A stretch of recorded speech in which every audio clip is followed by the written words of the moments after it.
Look at the blue.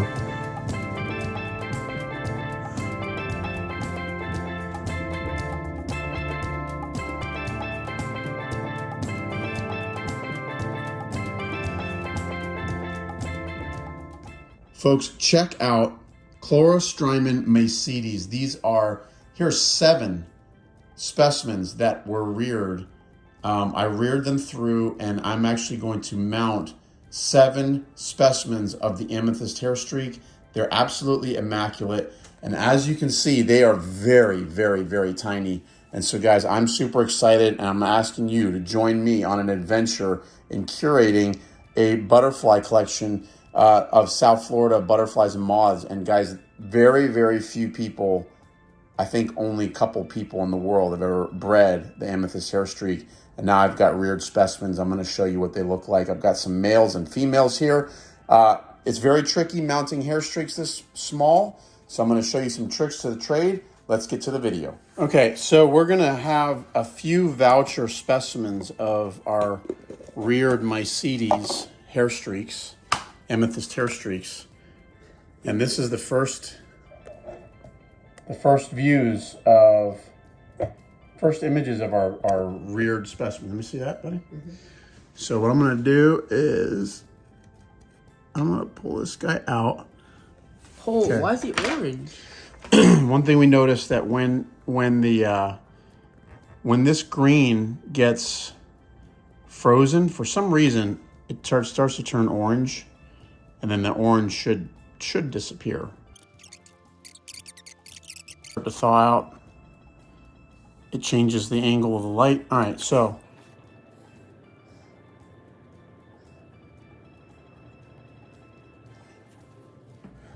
all right, I put most of the specimens back in envelopes and put them in a cup so that the air condition doesn't dry them out. I'm gonna do 2 at a time. And so here's what I'm gonna do. I'm gonna mount, these are both males. I'm gonna mount one upside down, and I'm gonna mount one right side up, just because I think it's cool. And I want to show everybody in my collection both sides of the coin. Always use tweezers to pick up your bugs. I've got a board with the right size groove here. This might be even a little bit large for the Amethyst Hairstreak, but this is a tiny bug, guys. It's a very, very tiny bug. So I'm gonna use a number 2 black enamel pin. And this is one of the most delicate parts. Got to get the pin submitted through the thorax straight. Let's see. First thing we're going to do, I might actually come closer over to this bright light here. Let's see if I can show you some Amethyst Hairstreak magic. All right, we've got, this guy seems to have a little bit of a scratch on the top wing, on the dorsal side, which is why, yeah, see this scratch right there on the forewing? That's why I'm choosing to mount him upside down, because he's already got a scratch on the top side. So what I'm gonna do is I'm gonna push him up the pin a little bit. Oh gosh. And I'm going to use my proton block to get him sized right on the pin. Oh my goodness.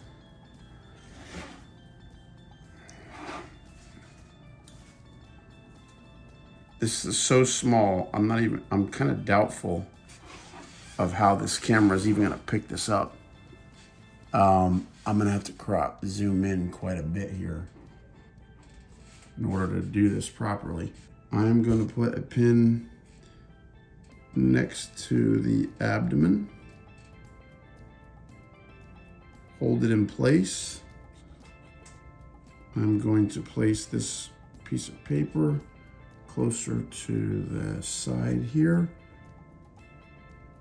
And okay, this butterfly, guys, is giving me some real technical difficulties. it really is giving me a hard time that it seems like the left forewing is kinked, and it doesn't want to go up any further than that. How is that possible?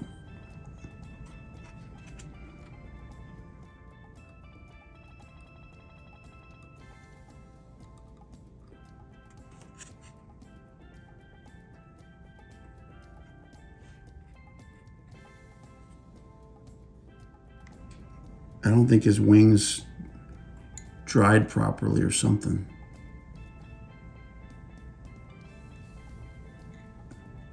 So I'm gonna go with that. Actually, I kind of salvaged it. All right, let's see. It's decent.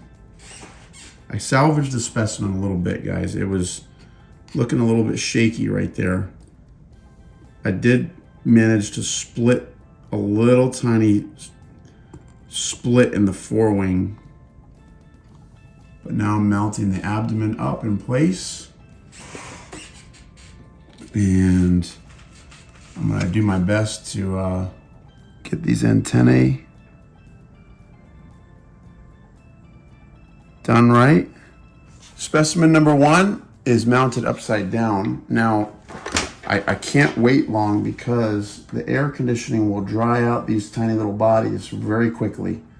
So I'm gonna go straight into specimen number 2, and all the rest of them are going to be mounted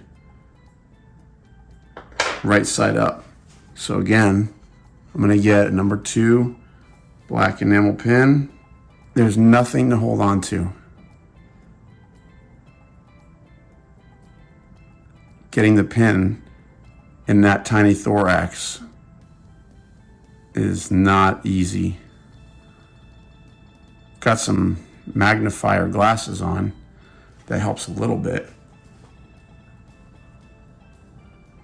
Look at the blue.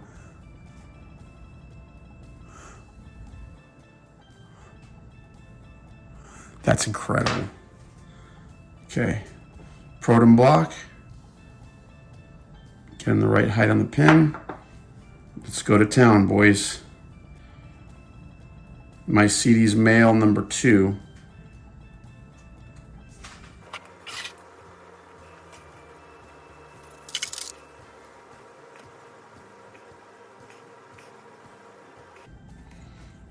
Okay, sorry I'm like holding my breath here, guys. I'm trying to do this, and I'm so nervous that I'm actually holding my breath because the blue on this butterfly wing scratches so easy.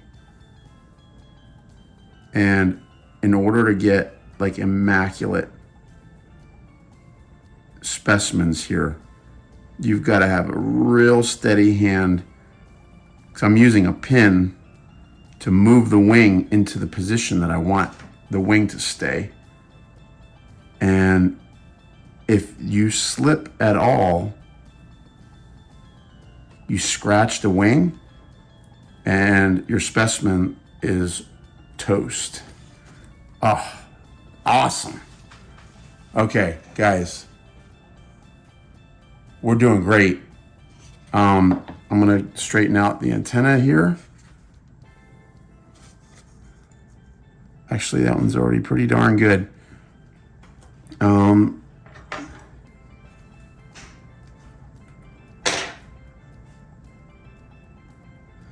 It's actually really good. I am stoked. I can't wait to show you guys the specimens when they come off the board. This is an absolutely stunning butterfly. Like I know the video is picking up some of the blue, but the rich, deep blue coloration on this thing is incredible. All right, I'm gonna get some more bugs.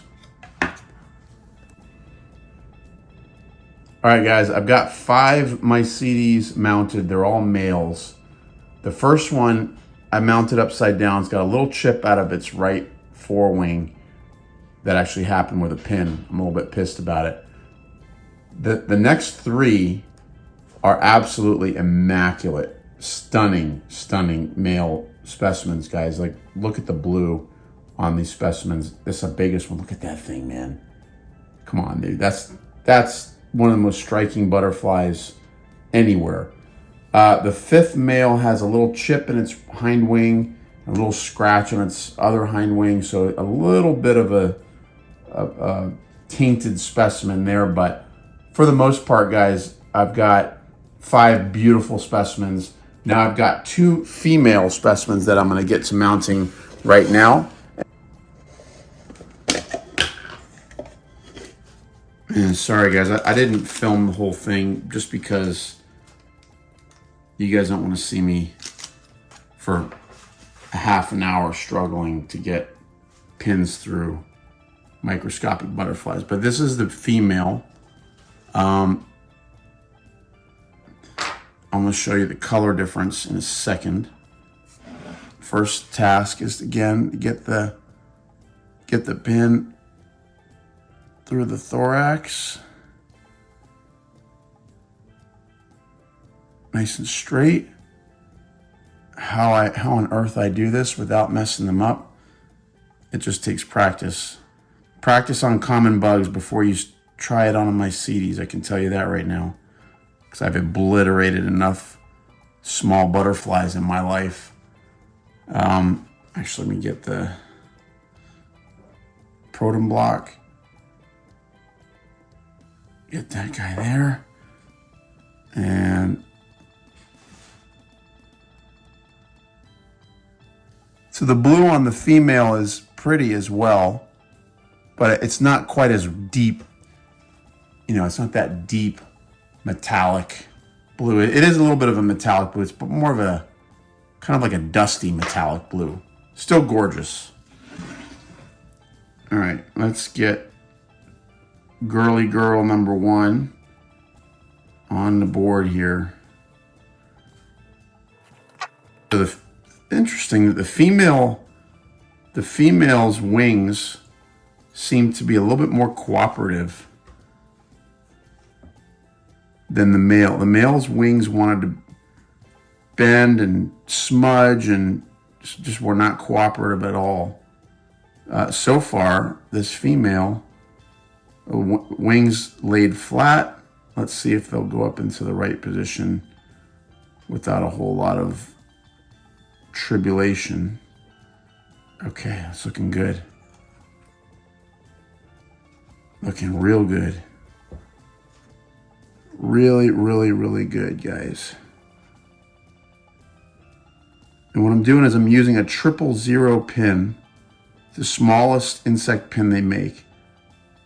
And I'm using it and I'm pushing the vein of the wings so that I can get it into the position that I want. I'm doing my best not to puncture the wings. I didn't puncture any there. Oh, it's a beautiful specimen, guys. This is a beautiful, beautiful female specimen of the Amethyst Hairstreak.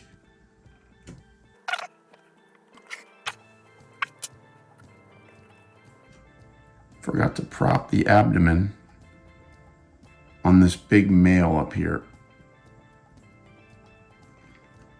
You want to go ahead and do that, even if the abdomen on a hairstreak is sitting in the right spot. Sometimes as they dry, the abdomen, if it weighs a lot, will droop.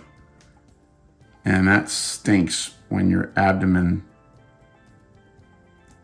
on your specimen droops down and then it dries that way. So we're doing really good, guys. We're 6 for 6 here.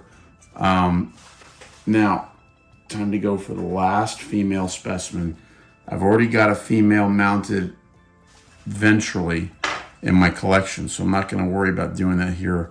I'm just going to mount her dorsally. And if I can get 7 for 7 on these things, that would be miraculous. Let's see, get the proton block.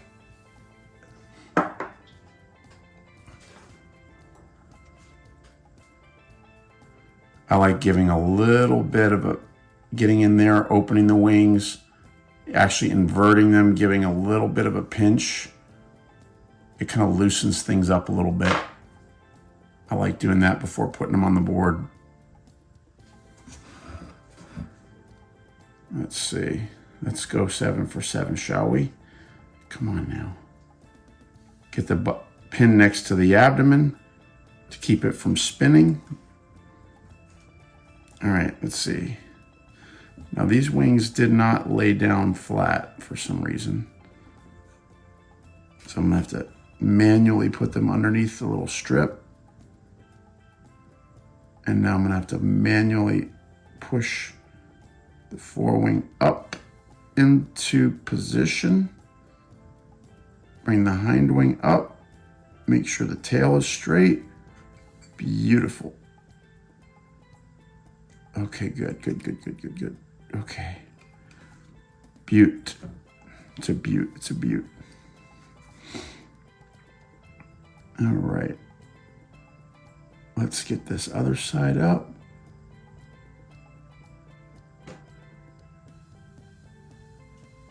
Oh, yeah.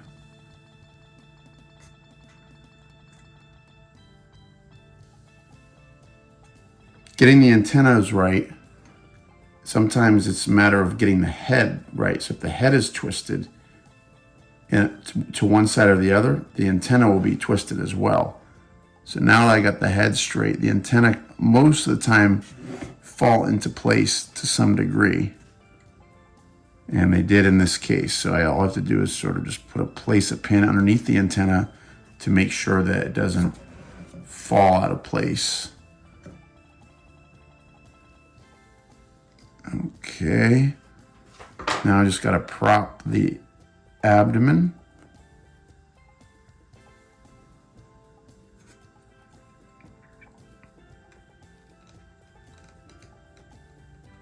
There we go. Okay. Now, next step, I got to cut some strips to cover the outsides of the wings so that they don't curl. And so we'll just place these. I'll show you how we do this. You can cut one big long strip if you want. That's one way to do it. Or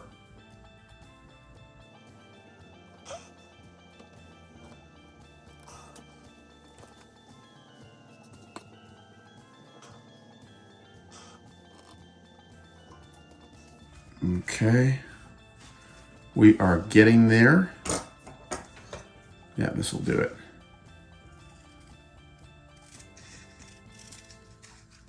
I'm just gonna, I have some strips already cut. They're a little too thick. Don't need them too thick.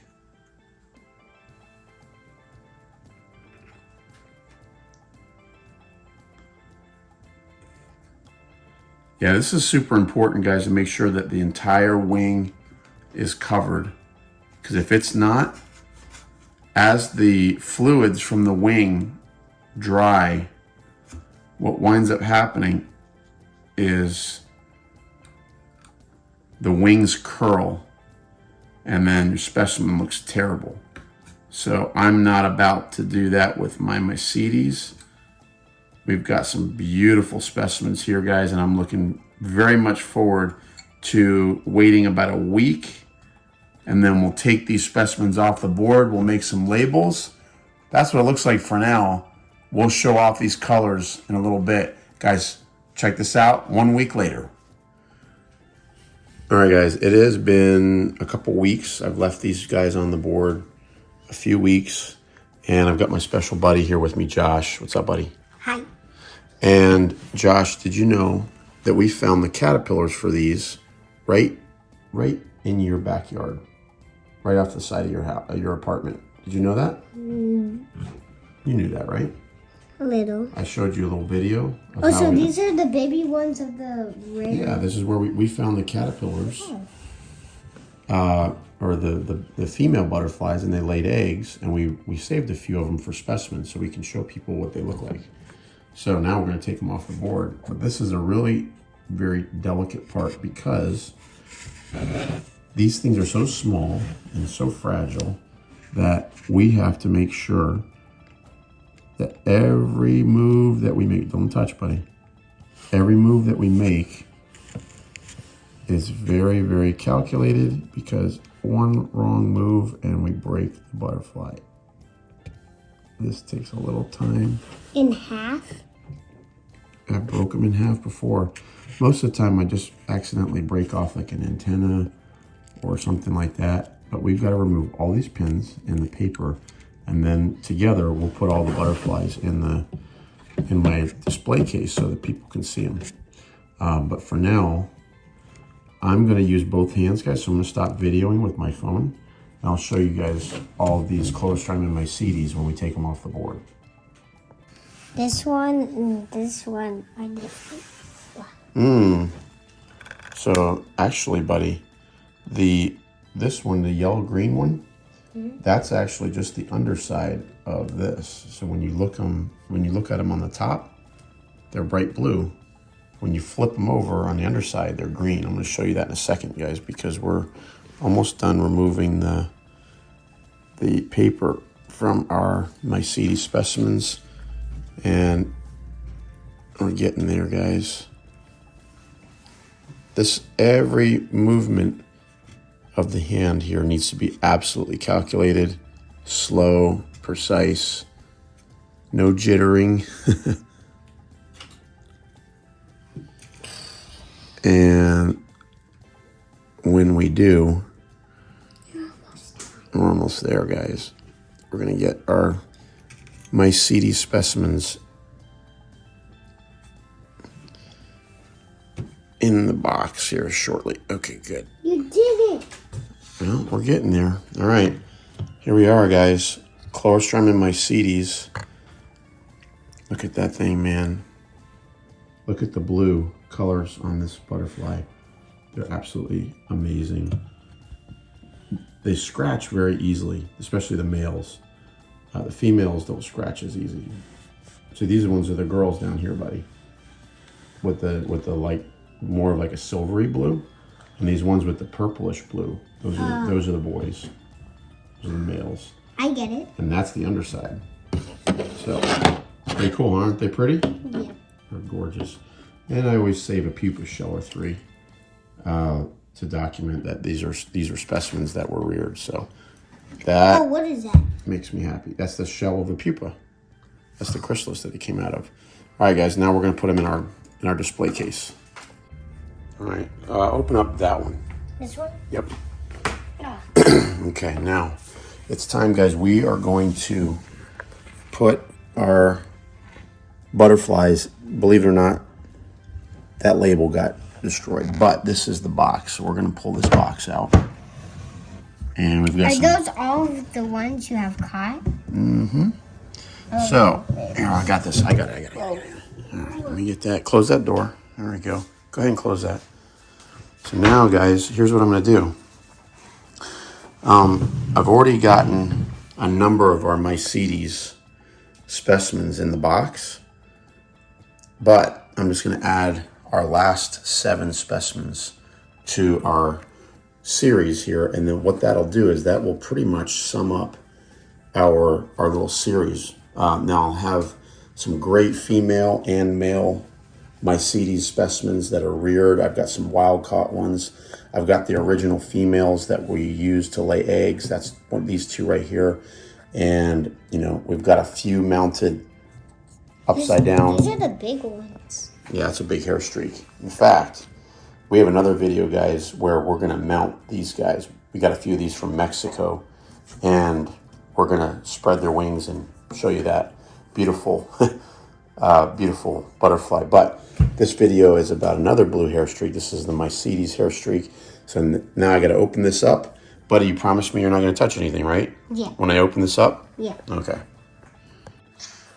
All right, we've got the glass off of my box, and I tell you what, it's a little nerve-wracking every time I open this up and start working in it, because this is probably one of my most valuable boxes I've got in here. We've got Strymon martialis, the Marshall scrub hair streak. We've got the now endangered Bartram's hairstreak. Wait, it's endangered? That's an endangered species right there, yeah. Why? These we got these 25 years ago before they were more common, but we've got, these are more common, but we've got all kinds of cool things. This is the Maesites hairstreak, close relative, the silver banded hairstreak. This is Chlorostrymon Maesites.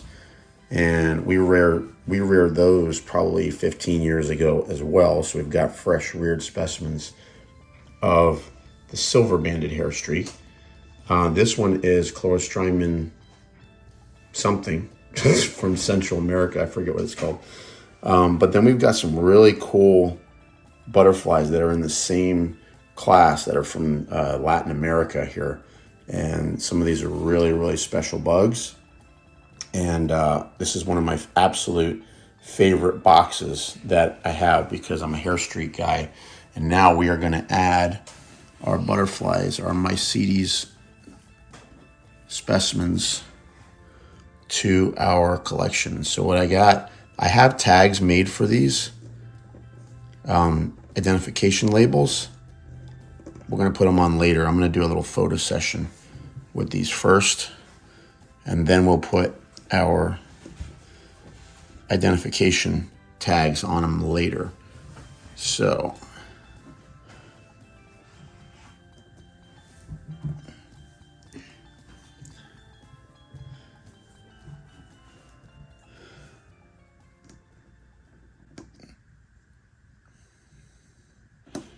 let's see.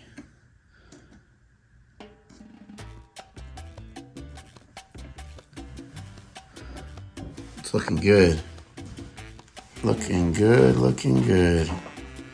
Boys and girls. Yeah, I'm gonna have to rearrange these a little bit, but we've got some great specimens of Chlorostrymon Maesites now, and I'm super thrilled. So, actually, and there's a